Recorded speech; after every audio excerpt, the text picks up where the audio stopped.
बातें हैं उत्तराखंड में सरकारी भर्तियों के घोटाले पर। मामला जरा पेचीदा है, लेकिन ध्यान से सुनिए।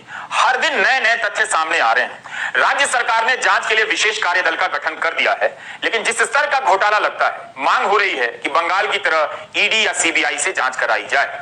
सीबीआई और ईडी का इंतजार उत्तराखंड में हो रहा है, मगर दिल्ली से टीम रवाना नहीं हो रही।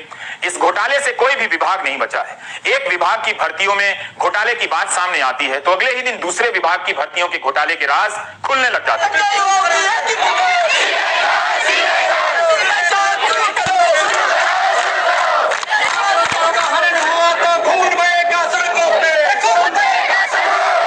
राज्य में आए दिन तमाम युवा संगठन इस घोटाले को लेकर प्रदर्शन कर रहे हैं। 15 जून को राज्य विधानसभा में कांग्रेस विधायक भुवन कापड़ी ने यह मुद्दा उठाया।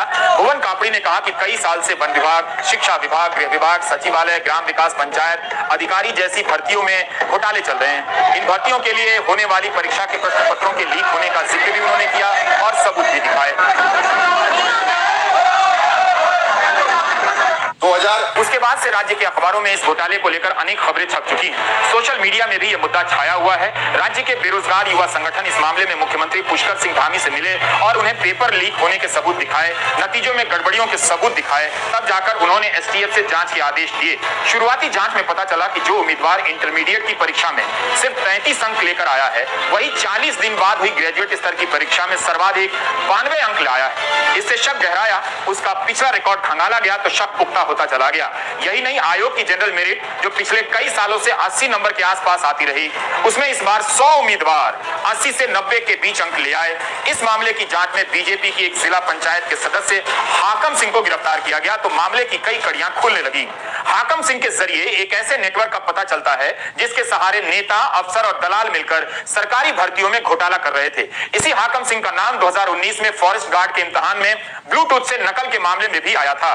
ताजा मामलों में अब तक 30 लोग गिरफ्तार हो चुके हैं, 9 सरकारी कर्मचारी हैं। इनमें से कुछ कर्मचारियों ने जांच में माना कि वो खुद भी पिछले कुछ वर्षों में ऐसे ही परीक्षा घोटालों का फायदा लेकर नौकरी पर लगे हैं और फिर इस गिरोह से जुड़ गए। ऐसे में यूके SSSC की छवि का आलम यह है कि लोगों ने अब इस संस्था को उत्तराखंड सगे संबंधी सिलेक्शन कमीशन कहना शुरू कर दिया है। क्या? सगे संबंधी सिलेक्शन कमीशन। 2016 में उत्तराखंड अधीनस्थ सेवा चयन आयोग की भर्ती से घोटाला खुलकर सामने आता है। तब ग्राम विकास अधिकारी, ग्राम पंचायत अधिकारी की भर्ती की जो परीक्षाएं कराई गई, उसमें 2-2 बार जांच हुई, गड़बड़ी पाई गई, लेकिन कार्रवाई क्यों नहीं हुई? यह तो और भी गंभीर मसला है कि कांग्रेस की सरकार के दौर में घोटाला हुआ और बीजेपी की सरकार में कार्रवाई नहीं हुई। क्या इसलिए नहीं हुई कि इस रास्ते बीजेपी के राज में भी घोटाले को जारी रखना था? बीजेपी सरकार ने कांग्रेस सरकार के दौर के उस घोटाले को सार्वजनिक क्यों नहीं किया? हालत यह है कि अधीनस्थ सेवा चयन आयोग के पिछले अध्यक्ष एसके राजू ने इस्तीफा देते हुए कह दिया कि पेपर लीक होना तो एक सामान्य प्रक्रिया है।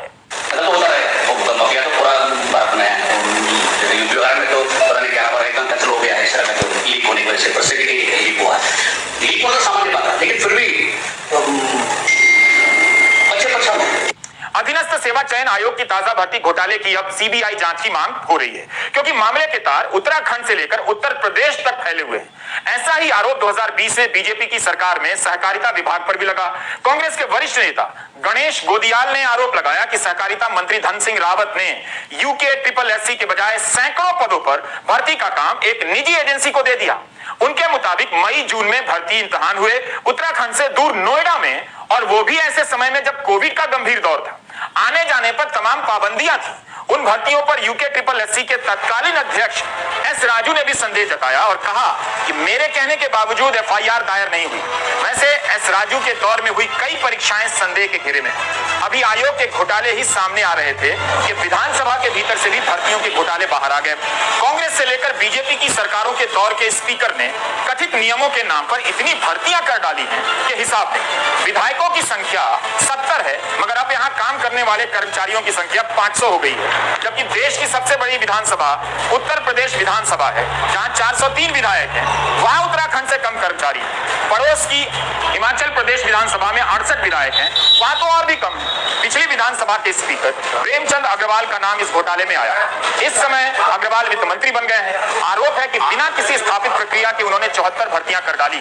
उस समय मुख्यमंत्री त्रिवेंद्र सिंह रावत थे। रावत का कहना है कि जब उनके पास इसकी फाइल दस्तखत के लिए आई तो उन्होंने नोट में लिखा कि भर्तियां योग्यता के मुताबिक हों और लोक सेवा आयोग और अधीनस्थ सेवा चयन आयोग के जरिए हों। इसके बाद भी ऐसा नहीं हुआ। तब तो वित्त विभाग ने भी यह कहकर मना कर दिया कि नई भर्तियों के लिए बजट नहीं है।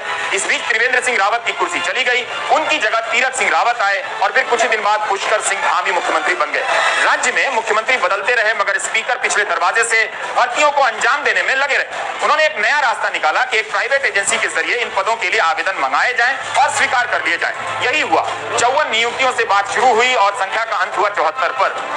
आरोप है कि प्राइवेट एजेंसी ने परीक्षा भी नहीं कराई।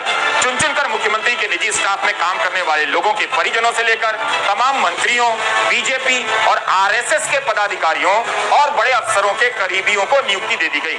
पत्रकारों के रिश्तेदारों के भी नाम आ रहे हैं। सोशल मीडिया में कई सूचियां घूम रही। ये लोग बिना वेतन के काम करते रहे। इस बीच बीजेपी की दोबारा सरकार आ गई और धामी ही मुख्यमंत्री बन गए। इस बार प्रेमचंद अग्रवाल वित्त मंत्री बन गए। वित्त मंत्री बनने के अगले ही दिन वित्त विभाग की मूल आपत्तियों को खारिज कर इन पदों पर भर्तियों को उन्होंने मंजूरी दे दी। यानी स्पीकर रहते बैकडोर से भर्तियां करवाई गई और वित्त मंत्री बनते ही उन पर मुहर लगा दी गई। प्रेमचंद अग्रवाल अब अपनी की गई नियुक्तियों को सही ठहराने में लगे हैं, जबकि उनकी ही पार्टी के कई नेता इस मामले में जांच की मांग कर रहे हैं। तो ये 72 लोग रखने की ऐसी क्या, ये मुझे समाचार पत्रों के माध्यम से ज्ञात हुआ। गनीमत है कि ये घोटाला बिहार में नहीं हुआ, वरना जांच से पहले तेजस्वी यादव जेल में डाल दिए जाते। उत्तराखंड के वित्त मंत्री प्रेमचंद अग्रवाल ने स्पीकर रहते हुए जिस रास्ते से कथित रूप से भर्ती घोटाले को अंजाम दिया, उसी रास्ते से हरीश रावत की सरकार के वक्त विधानसभा स्पीकर रहे गोविंद सिंह कुंजवाल ने भी काम किया है। जबकि प्रेमचंद अग्रवाल को पिछली भर्तियों को लेकर कार्रवाई करनी चाहिए थी, लेकिन नहीं की। कांग्रेस के समय के स्पीकर ने तो क्लास 2 से लेकर क्लर्क तक की 154 भर्तियां बैकडोर से कर डाली। यह इतनी छोटी संख्या भी नहीं है कि स्पीकर रहते हुए प्रेमचंद अग्रवाल की नजर ना पड़ी हो। कांग्रेस के स्पीकर ने तो बेटे और बहू समेत कुंजवाल कुल के 8 सदस्यों को नौकरी दे दी। बेटे और बहू को क्लास 2 का अफसर बनाया। कुंजवाल ने पहले कहा कि वे इस योग्य थे कि उन्हें क्लास 2 अफसर बनाया जाए और उन्होंने अपने उसी विशेषाधिकार का इस्तेमाल किया जिसका इस्तेमाल उनके पूर्ववर्ती स्पीकर करते रहे। स्थानीय अखबारों के मुताबिक अब वो कह रहे हैं कि इस मामले में वो माफी मांगने के लिए तैयार हैं और इस मामले में अपने बच्चों को नौकरी देना नैतिक तौर पर गलत फैसला था। मेरे ऊपर एक आरोप ये लगा दिया। नौकरी का मुद्दा राजनीति के केंद्र में है, फिर भी इसकी पारदर्शी व्यवस्था नहीं बन पाई। रोजगार के क्षेत्र में युवाओं की हिस्सेदारी घटती जा रही है। ऐसा लगता है कि मान लिया गया है कि हमारे युवा व्हाट्सएप यूनिवर्सिटी के फॉरवर्ड मैसेज के आगे सोचना बंद कर चुके हैं। उन्हें जैसा कहा जाएगा वैसा ही करेंगे, लेकिन आप दर्शक वैसा कभी मत कीजिएगा। ब्रेक ले लीजिए।